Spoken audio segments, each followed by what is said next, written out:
Hey everybody, this is Dr. Cindy Woody back with step 14 in your PASL Write It Up series. Let me just say, buckle up because this is a bumpy part of the ride.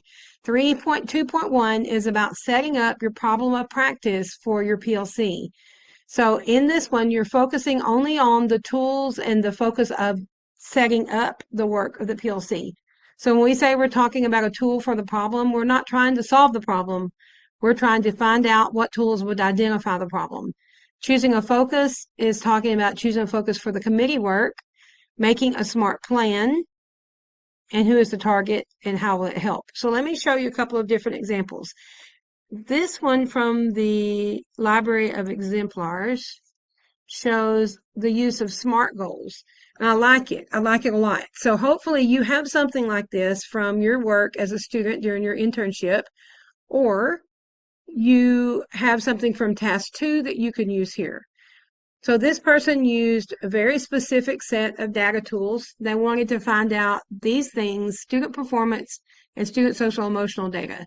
And so they used the map, and then they used the school climate survey data and trusted adult and student connectivity surveys. And I'm going to go ahead and show you from that, they wrote a SMART goal. At the end of the school year, there's your time. 80%, there's your amount of your change of African American students. There's your population. We'll have a 1-point increase. That's your goal.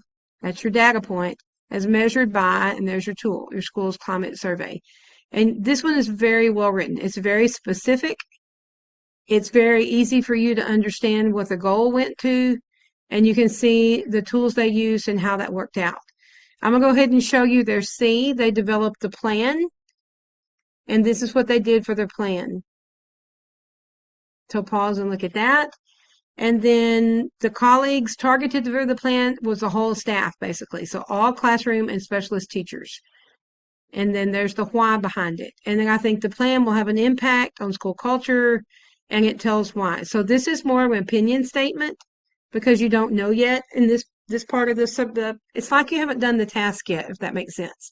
You haven't actually had the PLC, even though you have had the PLC. Okay, so let me show you the one that I wrote. And I think this one is a little more generic for you in case you don't have like the depth that one had. You may be a little concerned that what you gathered wasn't quite enough. So I'm going to show you how to write that up.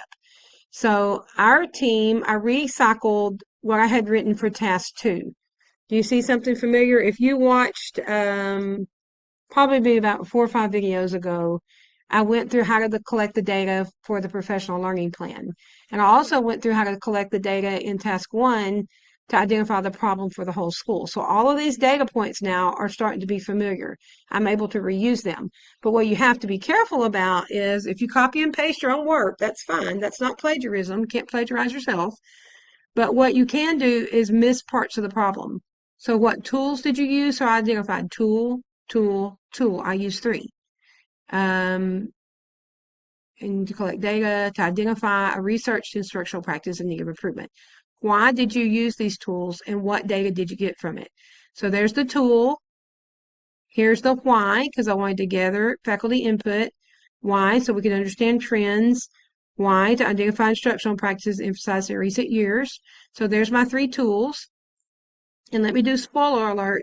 You're going to have a screenshot of one of these tools. So I use this one, the Eduphoria PD report, for the screenshot that's going to be attached to this part. It's not a screenshot, it's an artifact. So it looks like this. I was able to Google it since I don't actually have a campus, but this is a staff credit report, and it shows what I could find out from looking at a staff professional learning report. This is one you can actually run on Eduphoria. So if you have Eduphoria or you have DMAC or you have any other way to archive staff learning, you could actually throw that in here as one of your tools, and that might be an easy one for you. Okay, wait, that is the exemplar. So we've already looked at the exemplar. Let's look back at mine. So then I go to B. B says, what is a specific area that your team will target? It has to be research-based. So I already did the research-based part in 1 and 2, right? In task 1 and 2. So that's not hard. I was able to copy and paste some things here, but the question is different now. So it says, what will you and your team target? So we're going to target improving Tier 1 student learning outcomes for all sixth to 8th grade math students through a focus on formative assessment data. Now, do you see everything that would be in a SMART goal? No, because we don't say how much we're going to improve by, we don't say when we're going to improve by, and we don't say what we're going to do to improve it. I just wrote a general goal as the target. So this is what we're focusing on this is the focus. And this one, you wouldn't have your goal yet anyway, not necessarily. And then this is the why. So it says, what is the impact? And I tried to throw some of these words in here. The intended impact, the improvement. What steps will you take, and provide a rationale? And make sure you use the word rationale at least somewhere. Or at least you can use words that an AI tool would pick up, like because, or so that, or in order to. So after analyzing the data, you can see what we have here. We'll measure impact. Feel free to pause at any point and look at this more deeply. And then what was the plan you developed? So here's where you would expect to see a SMART goal. I did not use SMART goals. For one reason is my plan is very rapid, and many of you will be doing very rapid short-term projects. And so I did not put timelines in here. I didn't put percentages of improvement, but I did tell the why. I did tell the resources, and I told how we will know. And I think these are fair enough. I think where I normally would use more description here, I went with like a qualitative type description instead of quantitative, and I think you're going to be okay. So here's how we're going to meet the goals. There's my timeline, and you'll notice after each step, and I think in the directions it's bold printed, provide a rationale for each. So I said these goals directly to increase attention by, well, timeline will begin. I think I've got the word rationale in a few places. The rationale is they'll move quickly. If you're going to do one quite quickly, you need to tell what's the rationale for doing it quickly. Okay, and then for targeting, I actually think it's easier if your plan just targets a few people or a small group. So we chose the math team, and then we tell why.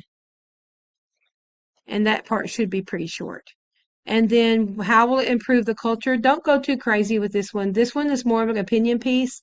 It's going to be almost impossible to use super descriptive writing here because you don't have any numbers to work with. And you also don't know how it's going to end up yet. So you can give a rationale for your conclusion. You can. Let's see if I got the word rationale in here. I don't think I actually used the word rationale this time. It's easy to throw the word rationale in, but you can actually match the wording of the question into your answer and just be done with it. You're going to need the word count for later problems. So let's go back to our exemplars. So you're going to have two artifacts. I already showed you the data collecting tool. And again, that's the data collecting tool you're using to figure out what your problem is. And then 2 pages of the PLC PD plan that you put together. So I took what I had written so far and I put it into a nice, neat little plan. You can use your word tools. There's plenty of word tools. You can go in, you can do cover pages, you can do headings. Let me move this up just a little and you can see what headings look like. So if you go into this section right here, you can change the headings. You can make a table of contents. If you go over into references, I believe, yeah, table of contents and references. You can do all kinds of little neat tricks and tips to make it look good. But you're going to have to put 2 pages in. It doesn't matter to me what 2 pages you put. I would put 2 pages that you knew were 100% aligned with what you had written. And you can see this is pretty much, there's my timeline,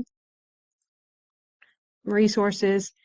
And you, again, you can use the word tools to help you with all of this. So there's nothing wrong with copying and pasting what you've written in your plan, in your PASL write-up into your plan.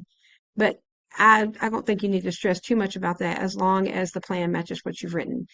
And then let's see, I think we still have these 2. Okay, nope, there's the last one. So that's all on that part. See if I can get back to where we need to be. And this time, you can always tell, to me, it's kind of a red flag when they have to have 1 page in the directions for the directions and then another page for the prompts. Because this one is hard. But I want to tell you, just rest assured, my friends, If this was easy, everybody could do it. Everybody around you would be a principal.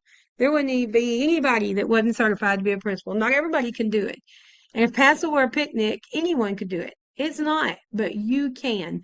So go ahead, wrap up your PASL, and at some point, enjoy the picnic.